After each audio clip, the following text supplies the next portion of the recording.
Erskine here. I'd like to thank Bass Players United for having me do this video lesson, and I wanted to do something on arpeggios for you guys. We'll get going with arpeggios, and eventually we'll get into how those lead into chord scales and how you can use that in improvisation. So arpeggios, for me, were really the beginning steps of figuring out how to play over changes and how to explore harmony on the fretboard. My logic was, if I see a chord symbol, say C major 7, that's spelling out the 1st, 3rd, 5th, and 7th of the scale. It's giving me 4 of the 7 notes that I know are going to work really well over that chord. So first let me get comfortable with the arpeggios, and then I'll figure out the other chord tones after. So let's start with the arpeggios. So real quickly, all the basic arpeggio types. Now when I play an arpeggio, I go ahead, a lot of people just do 1, 3, 5 of the scale. I go ahead and do the full 1, 3, 5, 7, every other note in the scale. So for C major 7 arpeggio would be 1, C, 3rd of the scale, E, G, and B, every other note in the scale. For C dominant chord, it would be 1, 3, 5, flat 7, so you have a B flat. Minor, you flat the 3rd and the 7th, so we have C, E flat, G, B flat. Minor 7, flat 5, they're all flat. C, flat 3, flat 5, flat 7. So again, we've got major, dominant, minor, and minor 7, flat 5, or half diminished. Those are the primary types. Once we've talked about these, I'll talk about some of the other chord symbols you may see.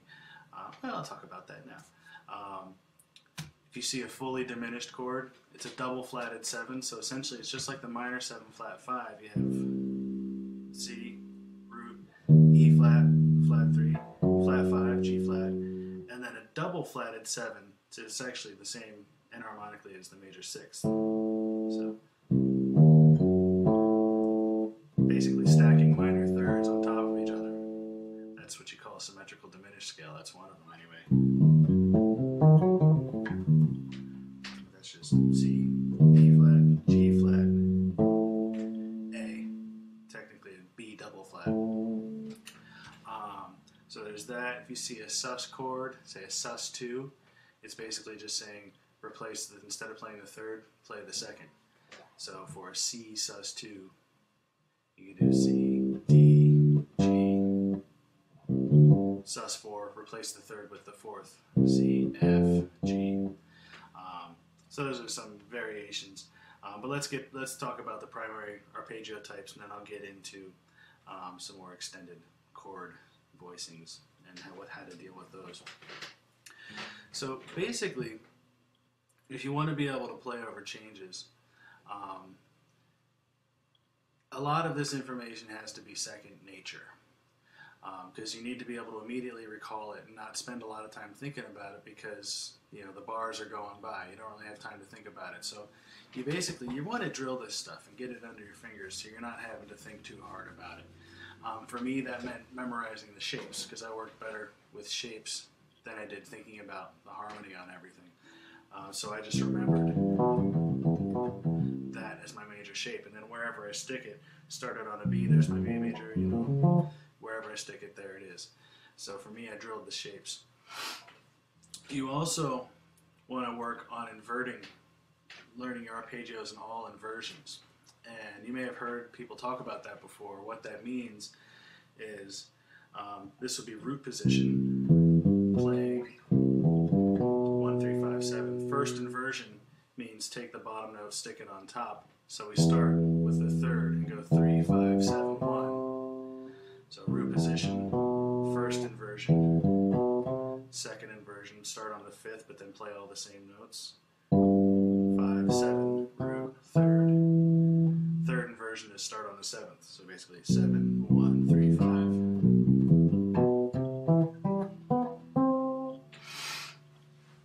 So for me, I think using the real book to pull up a set of chord changes and then practicing this stuff over those chord changes is the best way to go. So I pulled up Blue and Green down here, just a beautiful Miles Davis tune. And I'm just going to go through all of the chords in root position first. So this is how you get started in practicing using this stuff over changes. First, you want to go through the entire tune in root position. And if there's 2 chords per bar, you don't need to worry about time. It's practice. You know, you're using the song as a tool. So just use the changes. Don't worry about time. Take your time. Major chord, A dominant. So we go 1, 3, 5, flat 7. D minor 7. 1, flat 3, 5, flat 7. D flat dominant. 1, 3, 5, flat 7. C minor 7. F 7. B flat major 7. A 7. D minor 7. And so on. So pick tunes, work the changes, get it so you can do it everything in root position, in time, almost like a walking your bass line. And once you get there, then you should start exploring the inversions. Because you want to be able to approach these chords, you know, when you're soloing, you don't want to be jumping to the root every time. So we need to get out of our bass player mode and start thinking about longer linear phrases through the changes. And the one way to help get used to doing that is to approach the chords from other scale tones and other chord tones in your practice. So let's say we're going to play all these chords in first inversion, so that means we're going to start on the third. So for that B flat major 7, going 3, 5, 7, 1, A 7, D minor 7, D flat 7, sorry for me to talk and play at the same time.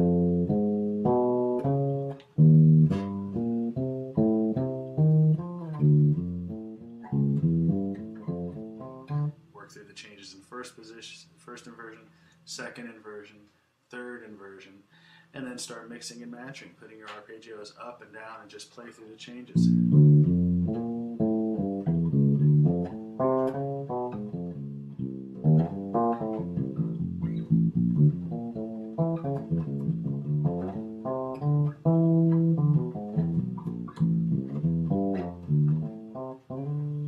Already it's starting to sound like I'm soloing over the tune, and really I'm just playing nothing but arpeggios in one inversion or another, ascending or descending. I'm just starting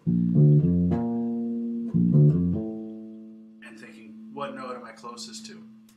So I might do a little voice leading, and instead of jumping to the next root, I might just jump to the third of the next chord and arpeggiate from the third.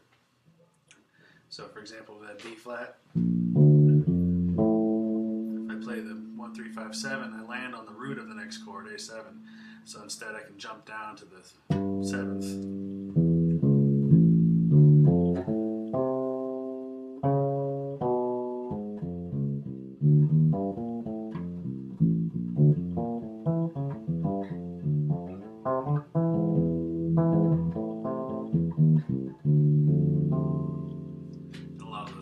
Just the arpeggios played more than one note at a time, 1, 3, flat 7.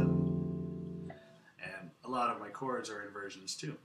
If I see a minor chord, I might jump to the third and play the same notes of the arpeggio, just with the third and the bass, and you get a different sound.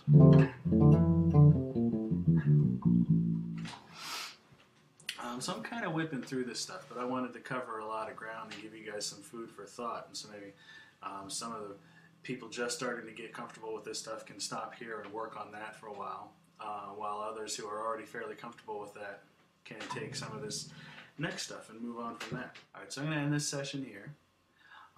This will be part 1. Now in part 2 I'm going to go ahead and explain some more about some of the chord voicings you may see in the real book and how to interpret those.